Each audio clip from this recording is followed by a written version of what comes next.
Hello students, welcome to our history series. In this class, we will discuss about the Gupta period, also known as the Golden Age of India. In the previous class, we discussed about the Satavahana dynasties.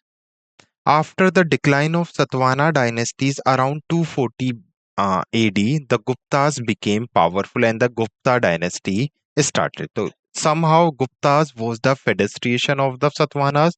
When Satavahanas became weak, then Guptas became captured the property or captured the empire of the Satavahanas and they started ruling over India.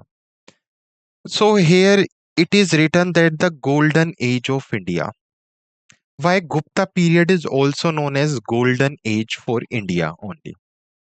Due to the major inventions, due to the major uh, development in the field of art, in the field of science, in the field of literature, in the field of medicine, the Indians have done. Due to this, the Gupta period is known as the golden age of India. Means during the time of Guptas, the uh, art was developed, art was expanded, the Sanskrit literature was also expanded. During the time of Guptas, the science was invented, or the major theories related to science was invented. Like before Gupta period, there was a theory that the sun revolve around the earth.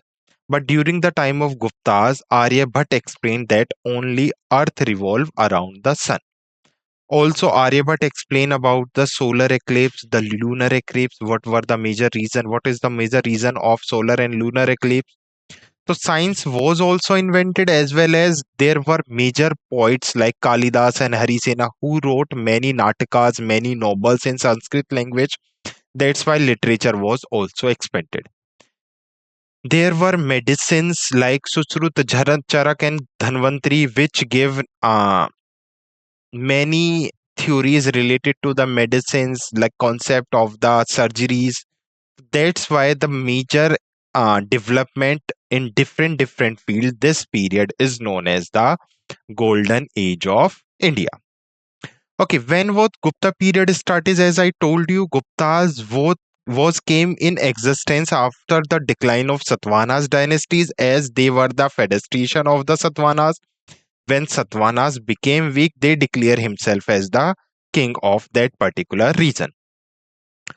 Although the empire was started around 240 AD, but it was famous around 320 AD. So till 320 to 550 AD, Gupta Empire was at its peak point. So the Gupta era is often defined as a golden age of India due to its extensive achievement in the field of arts, in the field of science by Aryabhatta, in the field of literature by Kalidas and Harisen, and overall cultural development. This period saw a flourish of various aspects of Indian civilization, including advancement in the mathematics, astronomy, literature, and arts. Clear? So now we have to understand one by one what are the major development in literature, what were the major development in science, and what were the major development in the field of uh, medicine also. So let's start with the literature. There were two famous personalities during the time of Gupta era. First was Kalidas and second was Harisena. Let's start with the Kalidas. Kalidas was a Sanskrit poet and the dramatist of ancient India. He wrote many imaginary poetries as well as many real life novels. So here are some notable works of Kalidas. The first is Abhigyan Shakuntalam, or also known as Shakuntala. Abhijan Shakuntalam is a book which is written by Kalidas. Basically, Abhijan Shakuntalam explain the love story of Shakuntala and the king Dushyant. So it is a poetic form love story which explain the beauty and emotional of the death of the love story, and it is the love story of Shakuntala and Dushyant.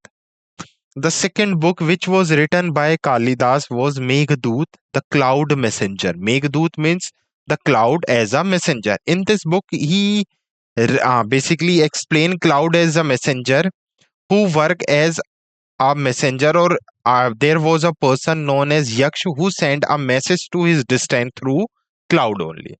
So in this book, he refer the cloud as a messenger.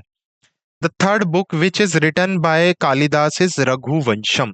Raghu means Ram, Vansham means dynasty. So in this book, he explained about the Raghu dynasty to which Lord Ram belongs to. It explained the features of the dynasty, it praised the classical styles of the dynasty also. And the fourth book is Kumar Sambhava. Kumar Sambhava explained the birth of the Kumar. Kumar was Kartikeya, the son of Shiva and Parvati. There was there is another book which was written by Kalidas known as Malvika Agni Mitra. Malvika Agni Mitra is a book in the form of love story, which is also explained the love story of Malvika and Agni Mitra. And this book is also written by the Kalidas only. So these are the books which are written by Kalidas, Malvika Agnimitra, Abhigyan Sakuntala, Meghduk, Raghuvansham and Kumar Sambhava. Clear? The second major writer was Harisena. Okay, the Kalidas was the court poet of Chandragupta II Vikramaditya, and the Harisena was the court poet of Samundragupta, also known as Indian Napoleon. So Samundragupta was the second major ruler during the time of Gupta era, and Harisen was his court poet. Okay, Harisen wrote a inscription known as Prayag Prasisti or Allahabad Pillar inscription.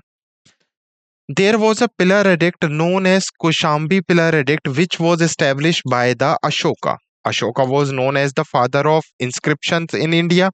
He was the first king who started writing inscriptions or the edicts. So Ashoka wrote a pillar edict, and in this pillar edict, Ashoka basically sent a message of peace. Laterly, when Gupta period was in existence and Samudragupta was the ruler, his court poet Harisen wrote some information about Samudragupta on the same pillar edict, and from there the pillar edict is known as Prayag Prasisti. So Prayag Prasisti is same as Koshambi pillar edict, the pillar which was established by Ashoka known as Koshambi pillar edict, and later Harisen wrote some information about Samudragupta. From since then, this pillar edict is known as Prayag Prasisti. Harisen also wrote some books known as Dharam Pariksha, Yashoda Kanta, and Brahad Katha Kosh. So these are also the noble and book of Harisena. So due to Harisen and Kalidas, the literature was expanded during the time of Gupta era. Clear? Okay. So let's move to our next segment in which we will discuss about the famous personalities related to the medicine. As medicine was also invented or expanded during the time of Gupta period, and there were three major medicine, or we can say doctor. The first was Shushrut, the second was Charak, and third was Dhanvantri. Let's explain about the Shushrut or understand the Shushrut. Okay, Shushrut was the first person who explained about the surgery in India. He was the first person in the world who explained about the cosmetic surgery or any type of surgery. The surgery in today's life is possible due to the Shushrut principle of the surgery. He wrote a book known as Shushrut Samhita. The Shushrut Samhita was written by the Shushrut, and in this book, he first explained about the surgical techniques and the procedure. That's why the Shushrut is also known as the father of surgery. The Shushrut was contemporary during the time of Gupta period. He invented surgery process. That's why he is known as father of surgery. In his book Shushrut Samhita, he explained the surgical techniques and the procedure. So here are some details related to the Shushrut Samhita books. This comprehensive treatise on surgery and medicine included detailed description of the surgical procedure, what are the instruments used in surgeries, and what are the various type of surgeries in various type of diseases. It also covers some topics like anatomy, ophthalmology, toxicology, pediatrics, and use of medical plants. How we can obtain medicine through plants. Clear? The second personality was Charak, also known as father of Ayurveda. Okay, Charak and Dharvantri both are known as the father of Ayurveda in India. So Charak is one of the principal contribution to Ayurveda. He expand Ayurveda and explains some theorems related to the Ayurveda in his book Charak Samhita. The Charak Samhita is a book written by the Charak only. So here are some points related to Charak Samhita book, which is written by Charaka. Charak Samhita basically explain the Ayurvedic medicine, focusing on diagnostic and treatment. It's include detailed inscription of various diseases, their cause, symptoms, and treatment. It also emphasize the importance of diet, lifestyle, and preventive care. The Charak Samhita is esteemed for its holistic approach to health and wellness. The third personality was Dhanvantri.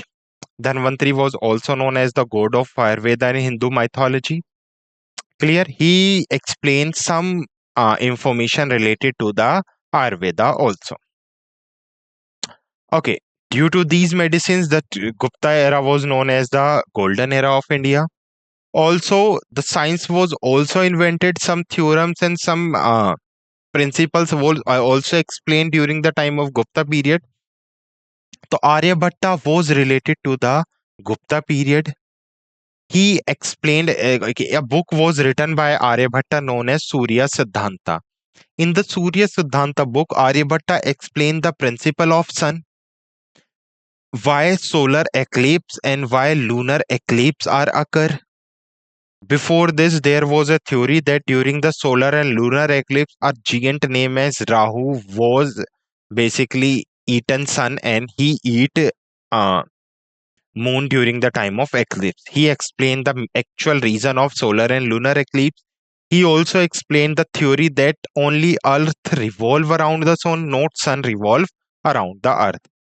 Also, Aryabhatta explained the concept of zero and he discussed the approximation of pi means 22 by 7 or 3.14.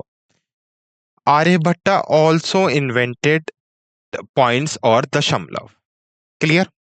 Decimal basically.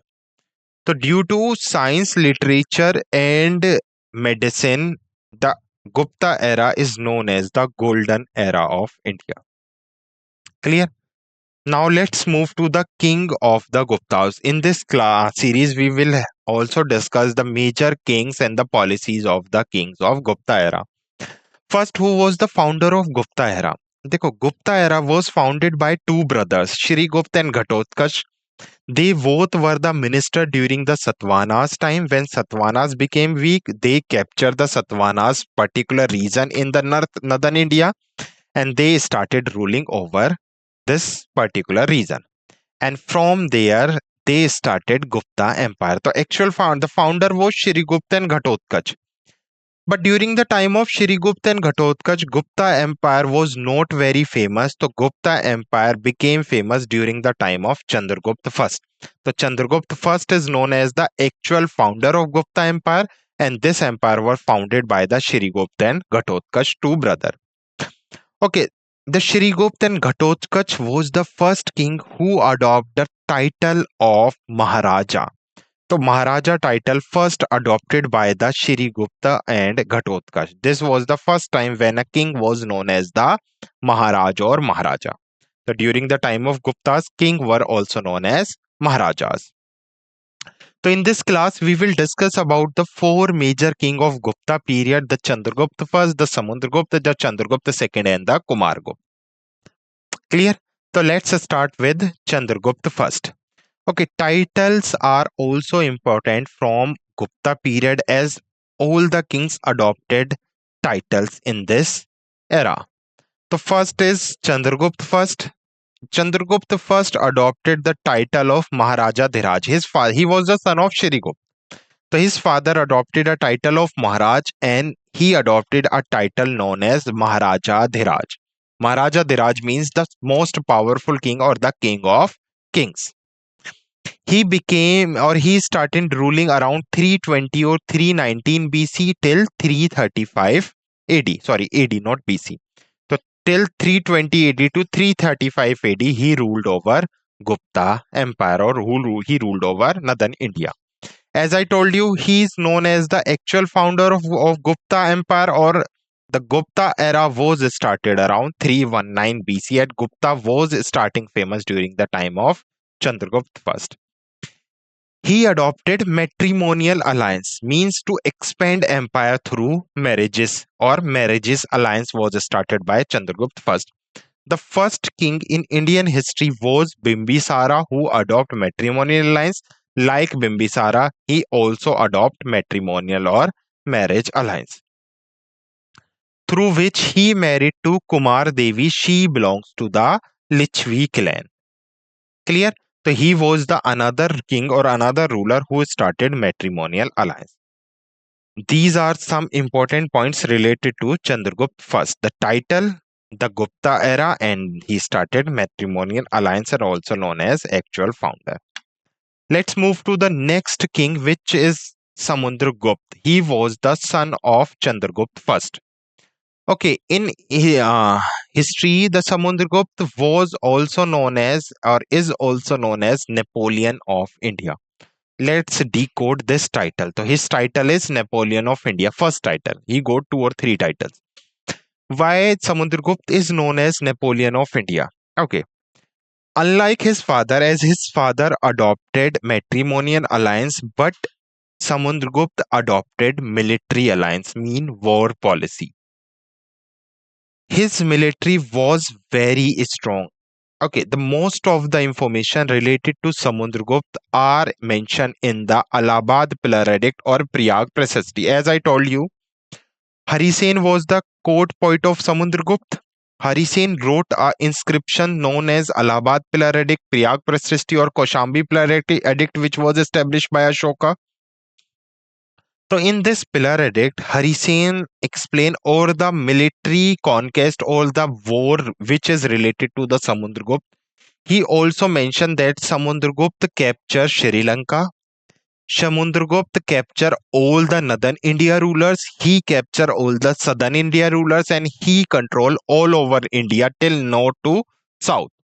Due to his military tactics, due to his extensive military, in history, the Samudragupta is known as the Napoleon of India. So now you understand why he is known as the Napoleon of India, due to his extensive military conquest, which is mentioned in Allahabad Pillar Edict, which was written by the Harisena. Some historical says that Harisen write uh, these things. The Allahabad Pillar Edict is not true. Harisen writes extra things related to the Samudragupta. So this is the view of some historicals. So let's start Samudragupta, who became ruler till in 335 AD to 375 AD. Samudragupta was the son of Chandragupta first. He was the second ruler of Gupta dynasty. He also adopted a title known as Kaviraj. Kaviraj means the king of poet. He also wrote many poetries. That's why he was also known as Kaviraj. Okay. He also performed many whole sacrifice. That's why he is known as Ashwamedh Prabharta, means a person who perform horse sacrifice.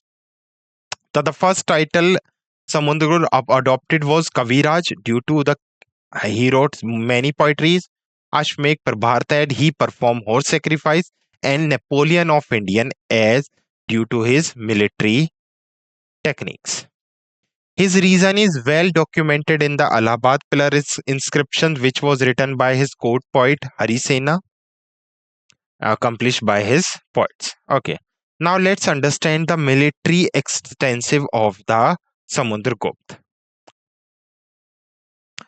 So he was the great Gupta emperor. His reign was marked till 335 to 375. He was the great Gupta emperor known for his military powers as well as administrative capabilities. Let's understand this.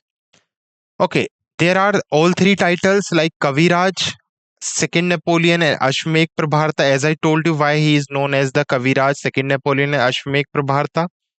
Let's understand his military conquest, which is mentioned in Allahabad Pillar Edicts, also known as Prayag Prastishti, which was composed by his court poet Harisena. First, let's understand his North India conquest. The Allahabad Pillar Edicts or the Prayag Prastishti says that he completely captured all North India rulers.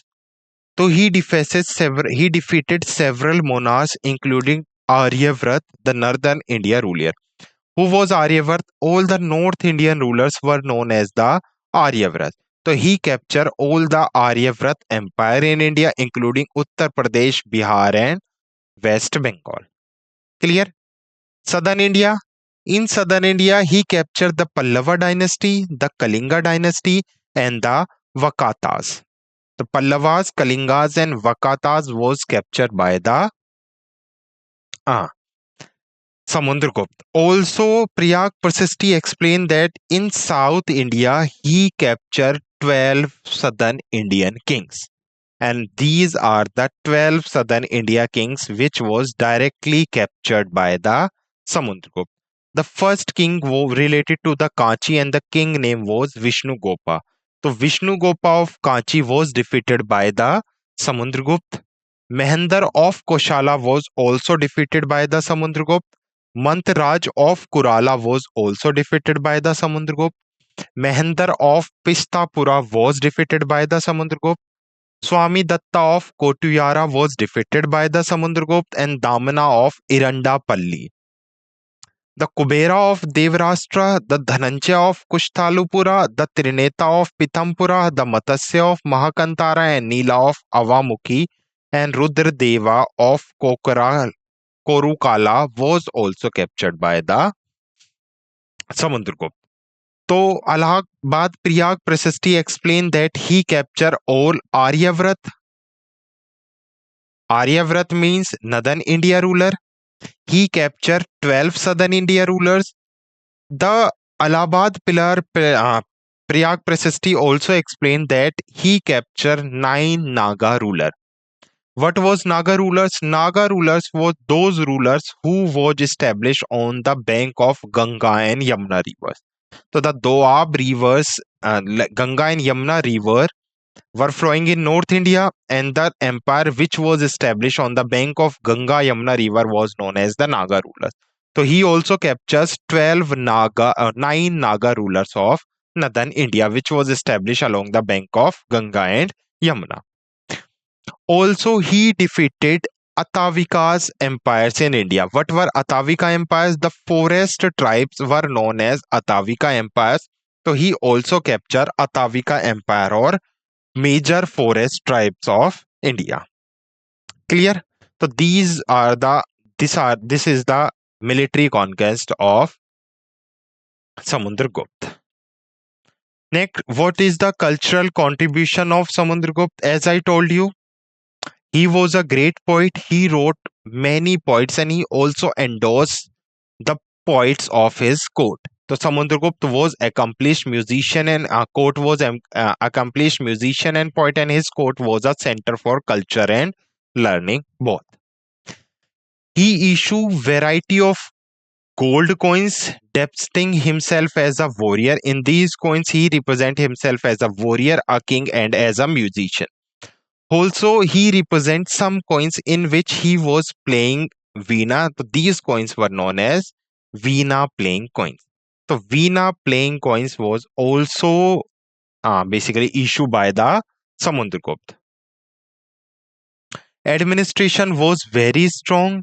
He believed on justice. He also do collect revenue and his military was well organized.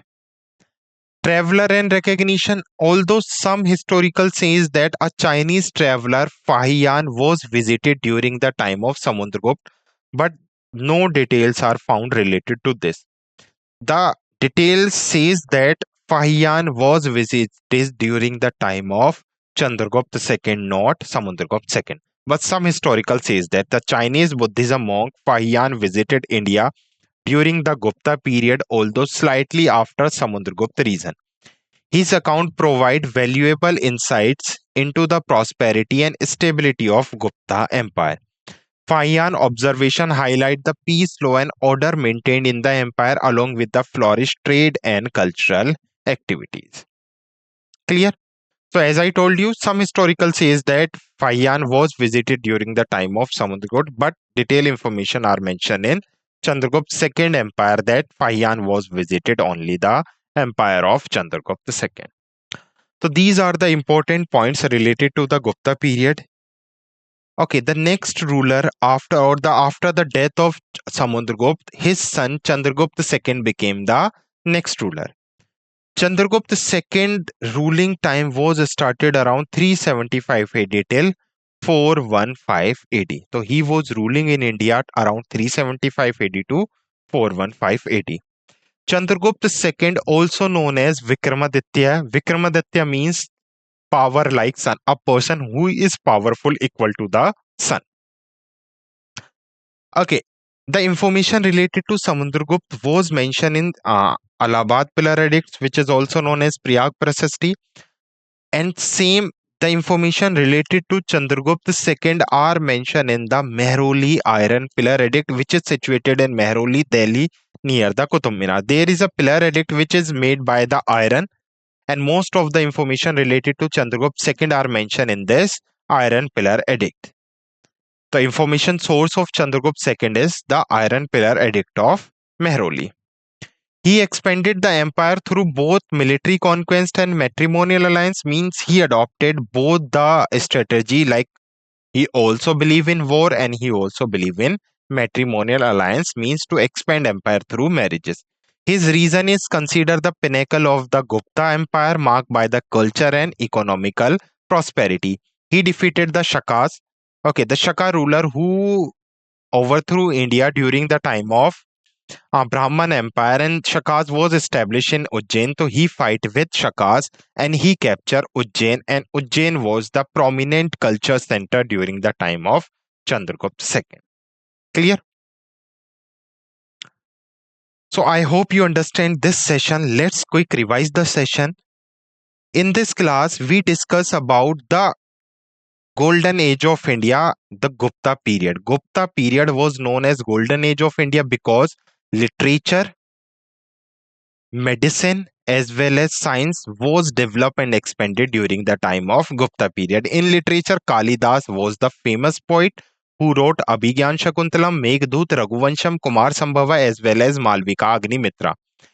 Also, Harisoina was the Sanskrit poet who wrote Dharmpariksha, Yashodakanta, Bradkatakosh, and a pillar edict known as Priyag Prasasti. In medicine, Shushruth, Charak, and Dhanvantari was there. Shushruth was known as the father of principle of surgery. In science, Aryabhatta was there. Aryabhatta explained in his book Surya Siddhanta the principle of sun, that he did not move around the sun, around the earth move around the sun. He also explained the concept of solar eclipse, lunar eclipse, zero and pi. The founder of this empire was two brothers, Shrigupta and Ghatotkacha. They was the minister during the time of Satvana dynasty. They got the title Maharaja, and laterly the son of Shrigupta, Chandragupta first became the next ruler, and who is known as the founder of Gupta empire, who got the title Maharaja Dhiraj. Next ruler was Samudragupta, also known as Napoleon of India due to his military tactics. He had a extensive military. He also got the title Kaviraj as well as Ashmegh Prabharta. His court poet was Harisena. Okay, Allahabad Pillar Edicts explain that he conquered North India, the Aryavrat rulers, the Naga rulers, which established along the bank of Ganga and Yamuna, the Atavika Rajas, means the forest tribe, the 12 Deccan kings, and Sri Lanka also. Clear? Okay, the next ruler was Chandragupta II, who was also known as Vikramaditya. Vikramaditya means the son of power, or a person whose power is equal to the sun. So I hope you understand this session. Thank you.